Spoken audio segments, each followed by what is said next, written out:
Toy Story 2 is what you get when you cram Toy Story 1 and Toy Story 3 into the same film, and just let them battle it out. It becomes a film that is almost impossible to rewatch in a vacuum. Now granted, middle entries in a series are always going to be like this to some degree. They have to leverage what we already know about the previous entry.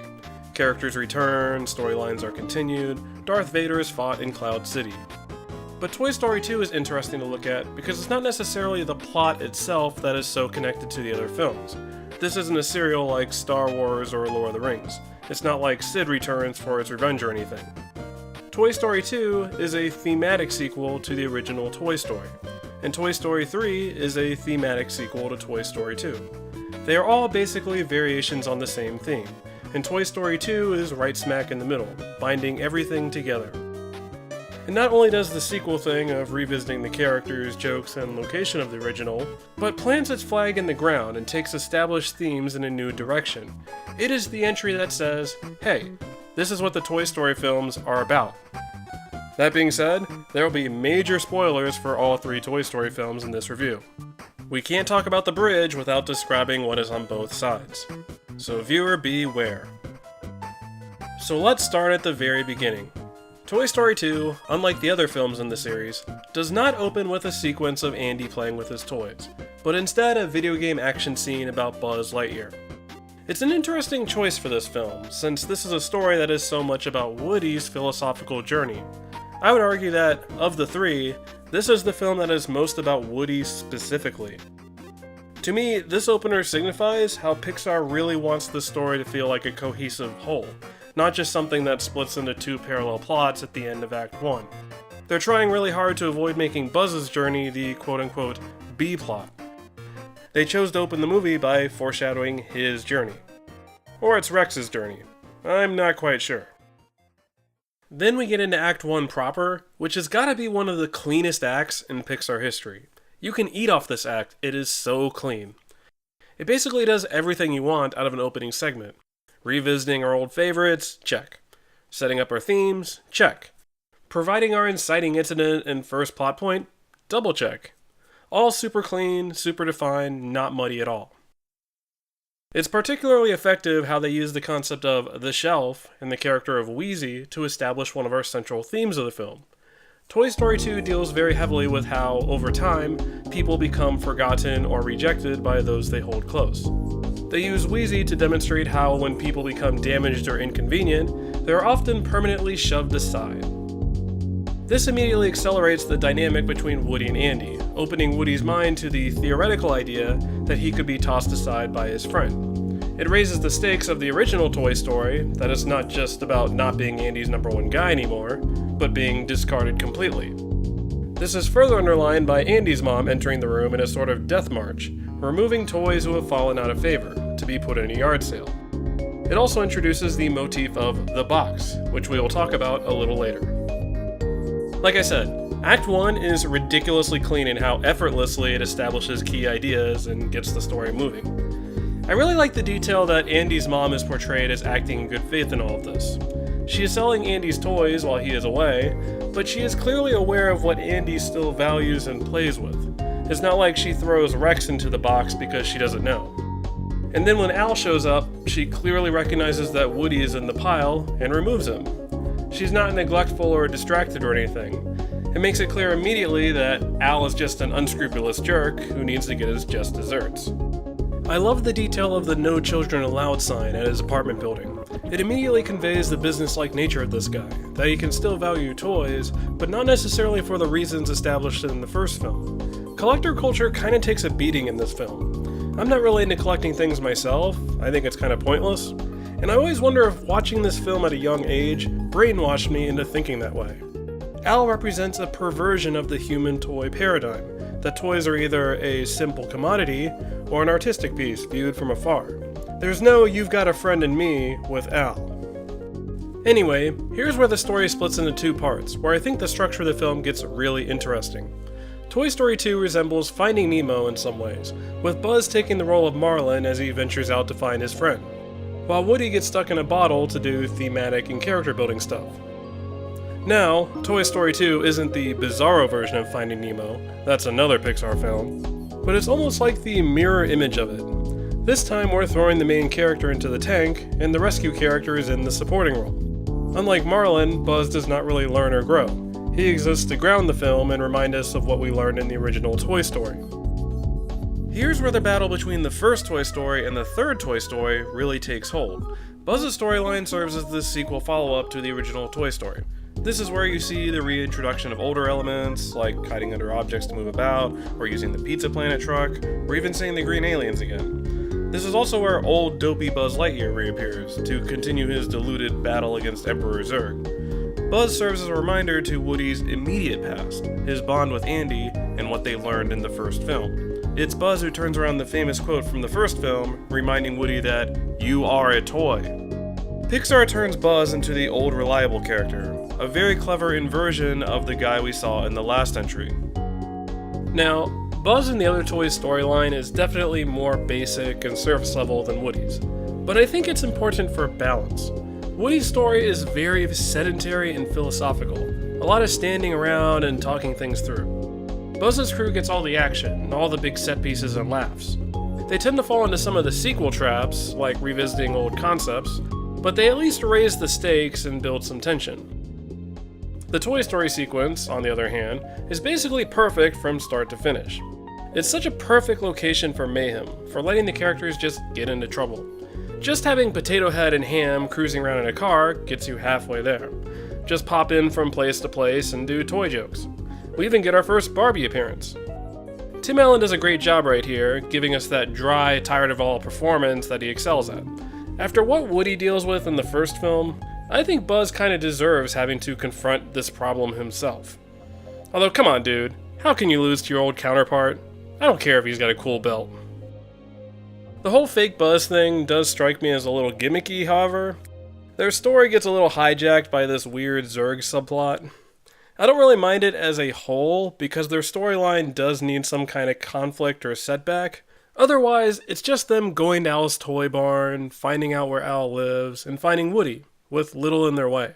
Pretty boring. They're careful to integrate Rex into the plot early, so it doesn't completely come out of nowhere. It's a little unsatisfying that Rex's final payoff is that he ends up beating the game in the end. It basically has nothing to do with the rest of the plot. But whatever. The Emperor Zurg fight is fun and adds a new wrinkle. It's funny seeing a Star Wars reference in a Pixar film as well. Talk about foreshadowing the future, huh? On the other side of the coin, we have Woody's story in Al's apartment. Buzz's story was all about the current day situation, the singular goal of rescuing his friend. Woody's story is all about the big picture, discovering his roots as a toy, and then having lengthy philosophical discussions about loyalty, friendship, and achieving immortality. Pretty heavy stuff. This is really where the seeds of Toy Story 3 get planted, setting up the main conflict for that film. In the first Toy Story review, I talked about the wistfulness that pervades these three films. That feeling of longing, wanting to be needed, and what happens when people feel rejected. The first film started at the base level of jealousy, but now we've moved on to step 2, cynicism. Both Jessie and Stinky Pete exhibit this trait in two different ways. They both feel cynical about a system that ultimately rejected them. They both turn away from the concept of having real personal connections with people, and would prefer more passive adoration from afar. Jessie's musical montage is definitely the most famous scene in the film, and it's well-deserved. It's brilliant. It's easily among Pixar's most heart-wrenching and beautiful sequences ever, right up there with the opening sequence to Up, the dancing scene in Wall-E, and, well, a moment from Inside Out I don't really want to spoil. You know the scene. What I love about Jessie's montage is how it mirrors the events of the original Toy Story. Like they put the entire Act 1 of that film in this 2-minute song. They mirror a lot of the opening imagery from that first film. Jessie riding on her little horse, like Woody riding on Andy. Spinning around happily in a tire swing, or a chair. Falling off the side of a bed and being left underneath when a new interest arrives. It elegantly conveys that this could have been Woody's fate if things shook out a little differently. Or, as Stinky Pete argues, it still could be Woody's fate as Andy grows older. We don't know. Toy Story 2 exists in the theoretical, trying to surmise how the future will shake out. The third film puts this into practice, answering the questions that are proposed here. Stinky Pete literally asks the question, "Do you really think Andy will take you to college with him?" We'll certainly find out, won't we? The Jessie sequence also foreshadows Lotso's backstory. Watch Jessie and Lotso's montages back to back and notice the similarities between them. This scene very well could be Jessie's origin story as a villain. But there's something inside Jessie as a character that stops her from going that far. Perhaps it's the fact that she wasn't replaced, like Lotso was. After such a long period of being stuck in a box, Jessie has instead closed herself off from people, refusing to be hurt again. As Jessie puts it, "You never forget kids like Emily or Andy, but they forget you."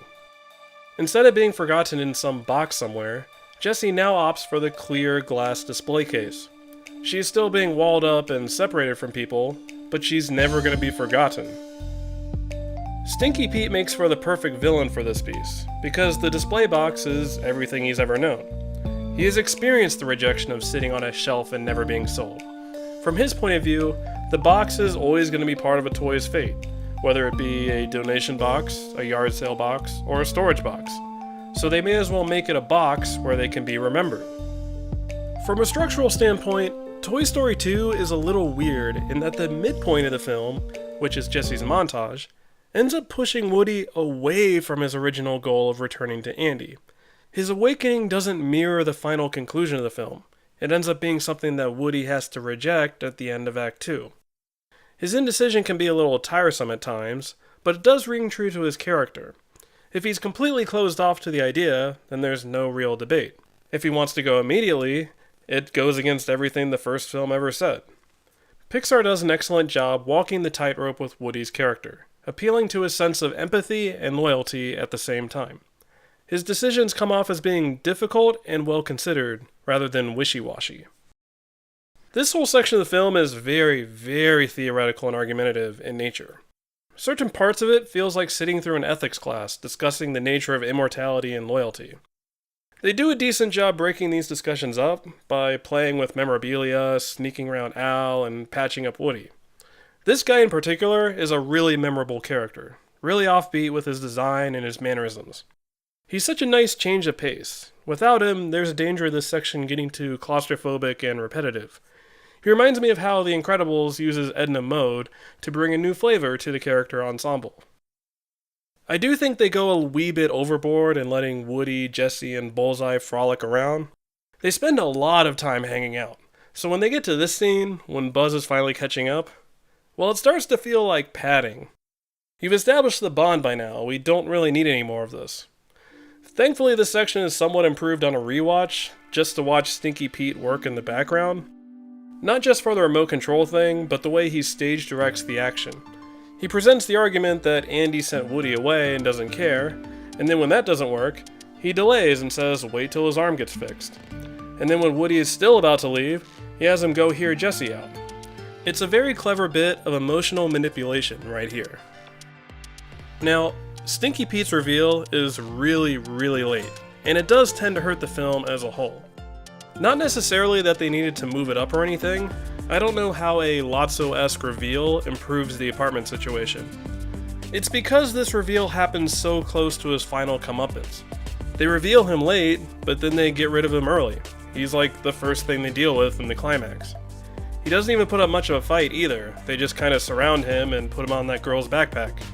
It's a great ironic outcome, considering what he's always wanted. It's just the relative quickness of this makes it feel like he's not that important. And considering how central he is to the greater themes of the film, I think that's a mistake. There needs to be a final grand rejection of Stinky Pete's philosophy and manipulation. Lotso's comeuppance in Toy Story 3 is great, because it's ultimately Big Baby who turns it around on him, the character he had manipulated from the start. The film doesn't give Jessie that honor. Instead, it makes her into the damsel in distress for the final climax. It's disappointing. I do really like how they turn the climax into a western, with them galloping after that moving train. The camera angles and the action sequences really sell it. It fits in with the Woody's Roundup thing as well. I like all that stuff. The issue for me is that it's not a very satisfying conclusion for a character like Jessie. She's a really fun and dynamic character, with real emotional conflict to her. She's three-dimensional. But the conclusion kind of strips all of that away. She just becomes the damsel in distress that needs saving. And regarding her internal conflict, she just gives that up immediately. She's like, Andy has a sister? Forget about that whole Emily thing. It's missing that sort of eureka moment for Jessie that would fulfill her character arc. Now, I don't know if you need to give her a big baby-esque moment where she bops Stinky Pete on the head or what, but Jessie's role in the climax is easily the biggest missed opportunity in the film. For a character as interesting as Jessie, you gotta give her a more interesting ending. This isn't it. The conclusion of the film comes together well, serving as a cool little lead-in to Toy Story 3. It's actually kind of surprising how much it telegraphs the next entry, just because these films seem really episodic, like they haven't planned everything out in advance. But this ending really makes it look like they knew what they wanted to do for number 3. They're looking at the family down below, and Buzz asks Woody if he's worried about Andy growing up. And Woody says, "Nah, it'll be fun while it lasts." And then says, when it does end, Buzz will keep him company. It's a conclusion that sort of leaves things in doubt about the future. But it's an optimistic sort of doubt, this article of faith that things will turn out okay in the end. And it further reinforces Woody and Buzz's friendship. These elements will certainly be put into practice in the fires of the next film, but it's neat to see how much this is set up right here. Pixar, you guys are so darn clever. When I first saw Toy Story 2 in the theaters, I walked away from it saying, that was a really great sequel. Today, watching it in a post-Toy Story 3 world, I walk away from it admiring everything that this film did first. Toy Story 2 is this beautiful midpoint film that remains true to the series' roots, but pushes the narrative forward to the end of the story with Andy. I know this review is a little unfair in a way, that it gets so much comparison to the other two films. I totally own that. I have trouble watching this film without thinking of it in context. It has been almost 20 years since its release. How can you not view it through that lens? Especially with a 4th entry coming through the pipeline.